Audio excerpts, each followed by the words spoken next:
Dr. Anthony Fauci hammered critics, including Elon Musk, for suggesting that he should be prosecuted. CNN's Jim Acosta read a tweet that Musk posted in December of last year, reading, quote, "My pronouns are prosecute Fauci." This was his response when asked about it on Acosta's program over the weekend. Let's watch. Well, I mean, there's no response to that craziness, Jim. I mean, prosecute me for what? What are they talking about? I mean, I wish I could figure out what the heck they were talking about. I think they're just going off the deep end. That's the answer to your first question. It doesn't make any sense to say something like that, and it actually is irresponsible. Of course, it's going to have a difficult effect and a deleterious effect on my family. I mean, they don't like to have me getting death threats all the time. Every time somebody gets up and spouts some nonsense that's misinformation, disinformation, and outright lies, somebody somewhere decides they want to do harm to me and or my family. Now, Fauci has been the target of many Republicans, especially since the start of the pandemic. Recently, he's received even more criticism as U.S. agencies finally concurred that a lab leak was likely what led to COVID-19 and the pandemic. So what do you make of this? Is it fair for Fauci to push back and say, prosecute me for what? Is this a meaningful inquiry into some actual legal wrongdoing on my part? Or is this Republicans trying to basically politically exploit what might be, real mistakes that were made during the pandemic, but not criminal action? So I think it is premature to prosecute Fauci for anything. And I want to be careful here because a lot of people were saying that back when they were just, opposing mask mandates, social distancing, other things. I also oppose all those things. I think that was advice that Fauci gave in his role as a health advisor. I think it was not advice I agree with. I don't think legitimate policy disputes are grounds for prosecuting him. So the case for holding him accountable in some kind of criminal context has to do with the funding of the research and what he said about it. Now, you actually, just before we started the segment, pointed me to some reporting that my own magazine, Reason, has done on this subject. Bonnie Christian, who writes for Reason, contacted the offices of several Republicans who had engaged positively with this prosecute Fauci tweet. And Senator Ted Cruz, Senator Rand Paul indicated, to the extent that they responded to this inquiry, that yes, they're looking at it from a did he lie to Congress standpoint when he said that we're not doing gain of function research, or the pause was obeyed, and then you get into those arguments he had with Rand Paul about the specific nature of how you would categorize the research we did. I think it is not wild to think that he misstated what was being done. I think we need further investigation before there would be any sort of thing along those lines.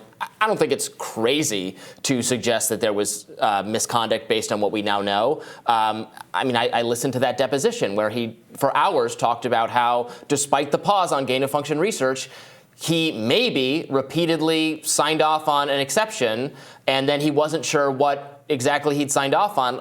There are very legitimate questions to be had here. Is it premature to prosecute him? Yes. That doesn't mean we won't get there. Yeah, your colleague points out that they have to prove not only that there was, in fact, research that can be characterized as gain of function research, but that Fauci knew about it and purposefully lied to get something like a federal perjury charge to stick. And it is worth noting that most of the people that she reached out to, the journalist reached out to, I think none of the representatives responded. And Ted Cruz wouldn't commit to the idea that a federal perjury charge is what they're actually after. I think Rand Paul was the one that was most responsive, and that seems like what they're after. So again, the question is, you saw that Fauci's response there seemed to indicate that he believes this is ratcheting up threats to his life, security threats, those kinds of things. And I do think that there's a kind of pattern of, lock her up, throw Hillary in jail, this idea that prosecute Fauci is going to lead to him behind bars in a way that's very satisfying to people who are frustrated with his role over the last 2 years.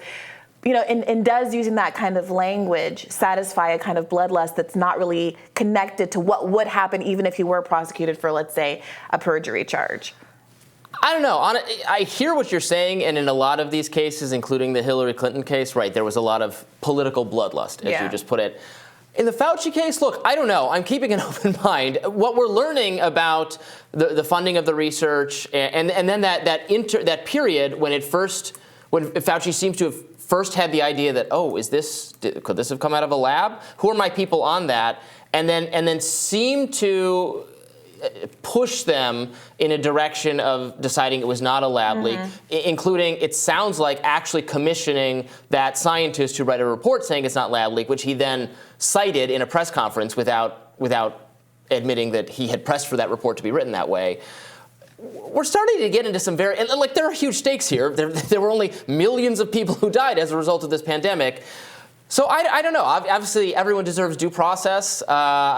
He is entitled to the full benefit of due process and an assumption of non-guilt, and et cetera, et cetera. And I would want to, really rigorously investigate this before we proceed in any direction. But I don't know. I think there might be a there, frankly. Yeah, it looks like the maximum perjury penalties are up to 5 years. Who actually gets real jail time for perjury is a very interesting question, and whether or not people think that is well matched to what he's been accused of is another interesting question.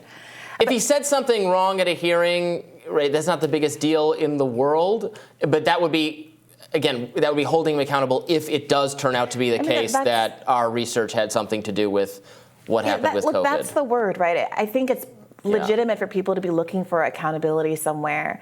The crisis was horrible, and people suffered. The harms are incalculable. And that's, once in a while I understand the impulse. It does feel a little bit like a maybe misdirected. It's not to say that Fauci isn't responsible for the role that he played in this, but it also very much does seem like there was a much bigger cover-up. It's the people who were both funding EcoHealth and going and doing press in the weeks after the pandemic emerged, saying it absolutely couldn't have been a lab leak. It's the people who potentially destroyed evidence that could have actually pointed to what happened here.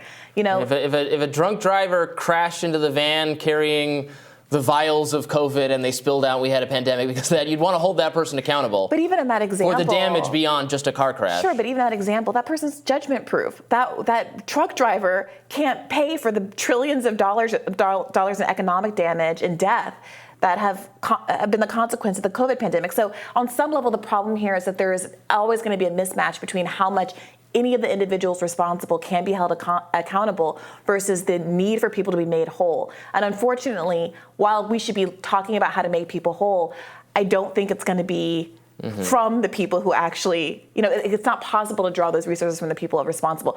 Although I would like to take a much closer look at the role the pharmaceutical industries and the like played, because those are actual deep pockets. The harm here is so vast, and people are correct to be starting to connect these dots and saying, wait, what were we funding? Yeah. Why is this? Why are the government health advisors in the pharmaceutical industry so hesitant about answering any of our questions about these things? Why were they so evasive?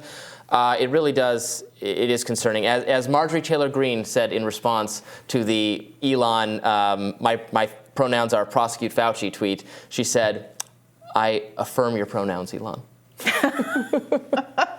Oh, we got one. It's funny. One affirmation there you go. of someone's identity. More rising right after this.